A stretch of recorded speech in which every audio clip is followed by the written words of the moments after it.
Hi, I'm Stewart Spinks and welcome to episode 165 of my podcast, Beekeeping Short and Sweet.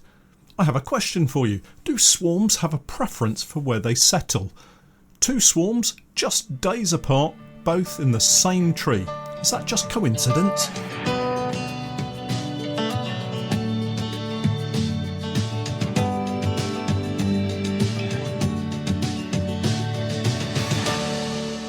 Beekeeping Short and Sweet, a beekeeping podcast for the inquisitive beekeeper with a short attention span. A beekeeper, in fact, just like me. Welcome back to the podcast, everyone. If this is your first time listening, you are most welcome and thank you for stopping by. Well, I don't know about you, but I've had a very busy week and today I'm actually feeling quite tired. Some very long days clearing and removing the spring honey crop, getting it back to the honey room and extracting while it's still in a reasonably liquid state. This is the challenge with oilseed rape honey, trying to judge the point of removal so as not to let it granulate in the comb, yet making sure it's still reduced in moisture enough to be honey and not just nectar. Generally speaking, I think we have to cut out about a quarter of our frames because of the granulation issues, but I'm not too bothered by that really. We use unwired foundation in the supers for the most part, and this makes it easier to cut out comb because the knife doesn't get caught on those wires and rip the comb apart. If we do cut out the comb, I leave a 1-inch strip of comb along the top to give the bees a starter strip to draw down fresh comb again. I find this works really well and gives us some fabulous fresh wax to use for our beeswax wraps. This process necessarily means that we lose a little honey production, but I don't mind that so much as the wax is just as valuable to me. Where we do have extractable honey, the unwired comb holds together pretty well in the extractor. As long as the bees have pulled the comb across to the sides of the frame and centrally to the bottom, they very rarely blow apart when we extract. By this, I mean the centrifugal forces of the extractor spinning at full speed don't tend to cause the comb to break out of the frame. It sometimes happens, but only rarely, and it's usually down to me trying to extract too fast and the weight of the honey still in the cells, pushing the comb integrity too far. We've been using our clearer boards to remove bees from the supers once again. These boards sit on top of wooden eeks, and the bees funnel down from the supers through the clearer board and into the empty space below. I like the rhombus clearers. I find they work great for the most part and only let me down when we have a queenless colony. What appears to happen is the bees, separated from their queen, almost panic, if bees of course can panic, and then they make a dash for the only opening in the board that allows them access to the colony below. Once through the clearer, they either move down to the main body of the colony or sit in the empty super above the brood box. And this is really important, actually. It's quite an important point. For anyone removing supers for the first time, you must give the bees space to move into to make the operation quick and easy. Imagine having a really strong colony. I know some beekeepers can only imagine what a really strong colony looks like after having suffered multiple swarms already this season. But let's say you have 3 full supers of honey and they're holding lots of bees. If you put the clearer board on without giving them room beneath, all of those bees have to cram into the brood box. And if you're using a national beehive, that's not a very big box at all. Far better to give them an empty super with frames of foundation to cling to, and you'll find the supers will clear nice and easily. I clear them overnight, so the clearer boards go on in the afternoon, and these supers are then removed the following morning. Generally, the supers are clear, as I said, but sometimes, and normally due to the colony being queenless, the supers hang on to a large quantity of bees, and then we use a blower to blow out the remaining bees. The last thing we need or want is a large number of bees being taken back to the unit where we're surrounded by other businesses that are mostly run by grown adults who appear terrified of flying insects, especially bees and wasps. Better for us to have nice beeless boxes, better for the bees, better for our neighbours and better for us in the honey room.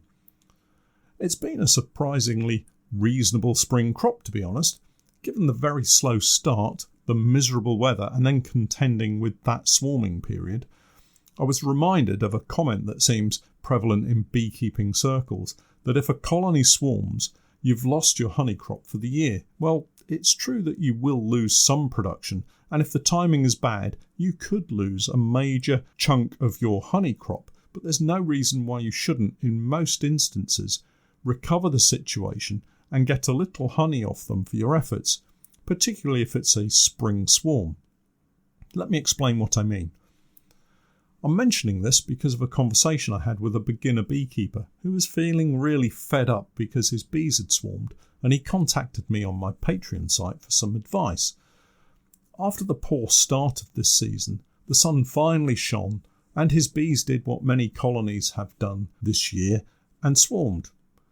He got to them just after they had flown the hive and managed to knock down all bar one queen cell, which subsequently emerged, the virgin queen mated, and started laying all successfully. And this is an important point. In order to get a honey crop from a colony that swarms early, you do need a few ducks to line up in a row, as it were.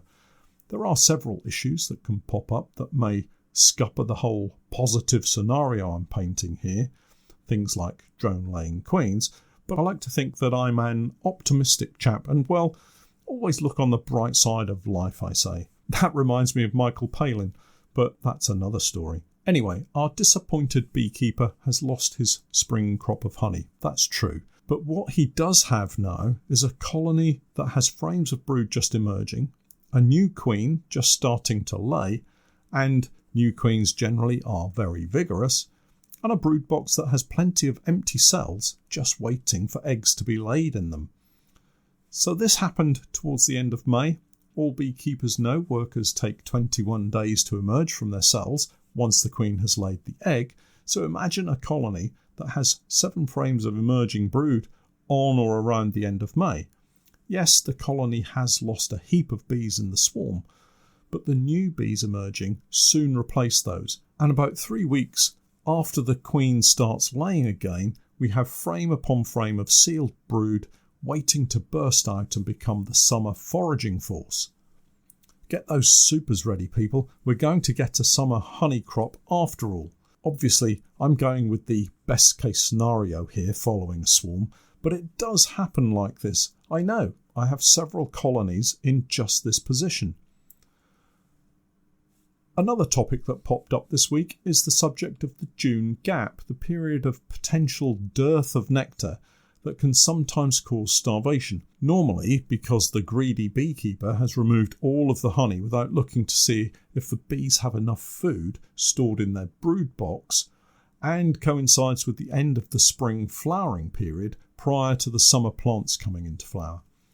Firstly, if you are taking honey off your bees, do make sure you leave them something. Lots of colonies will pack their brood boxes with stores. This year, it's been amazing actually just how much pollen has been stored, but the bees need honey as well, so check the brood box, and if it's not heavy with stores, do leave them a partially filled super. Don't take it all. I'm not at all sure we're going to see a June gap here in Norfolk this year.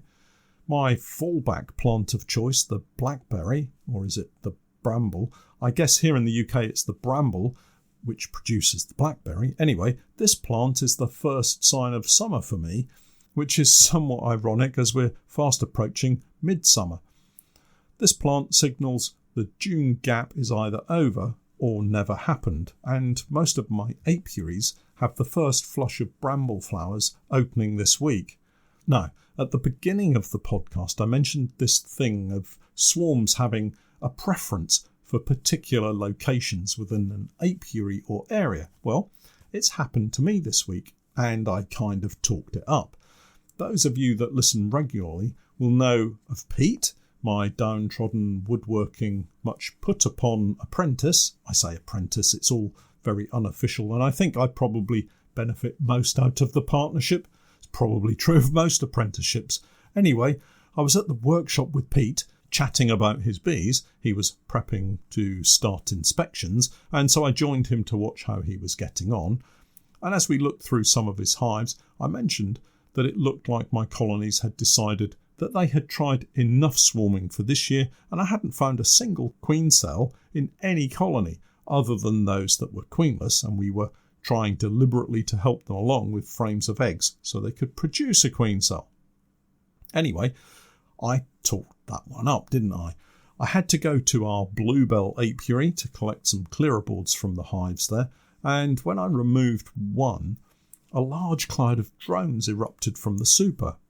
Odd for a couple of reasons. Firstly, there was a queen excluder between the empty super used for clearing and the brood box, so I'm a little puzzled as to how they got in there. But secondly, odd because there were so many. I looked up at all these drones taking to the air. It was early evening and they had no real reason for wanting to try to fly at that time, and right in front of me in a tree I had just a few days earlier taken a swarm out of was another prime swarm. I have to say, we all make mistakes, and I'm as bad as the next beekeeper, but I had inspected this colony just days earlier and hadn't seen any signs of swarming. There were eggs in the brood box, the queen was present, and I certainly didn't see any queen cells. Obviously I was wrong on the queen cells issue, but we'll find out in due course. Anyway, the bees had settled in a birch tree just a few feet from the location of the previous swarm that had also settled into this tree. Obviously they seemed to like it, so much so that I think next year we'll try putting a swarm trap in it to see what we can get. I'm not normally lucky enough to see where my colonies swarm to. They're usually miles away by the time I get back to inspect, but on this occasion I got lucky. It reminds me of a quote from that great golfer Gary Player, and I'm probably not quoting him exactly here, but something like, and I try to quote, "The harder you work, the luckier you get." Regardless of the exact quote, I had thought of not going out to collect the clearer boards. It was getting quite late, but I knew I needed to keep working at it because each week I seemed to run out of time. So it was way after 7 in the evening that I got to the apiary. Anyway, I got lucky, but being alone, I wasn't too keen to climb the tree. And how was I going to get them into a hive?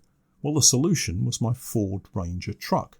I whacked it into 4x4 and reversed it over the rough ground to position it beneath the swarm. I set up the hive, this is the empty hive, next to the existing swarm that I'd hived just a few days earlier, and climbed onto the back of my truck and shook the swarm into a cardboard box. I say shook them into a cardboard box. Mostly they went into the box, but a large number also went down the front of my bee suit. Another good reason for wearing a bee suit when you collect a swarm. The good news is that the queen, bless her, went into the cardboard box, which was then tipped gently into the waiting hive. Frames popped in on top and a roof put in place. I moved the truck and continued to collect the clearer boards, and by the time they were all strapped up on the back of the truck, the swarm had settled into the hive and the bees were fanning at the entrance to encourage the last remaining bees to join them. All was quiet and peaceful in the apiary once more. It's so nice when everything comes together like that.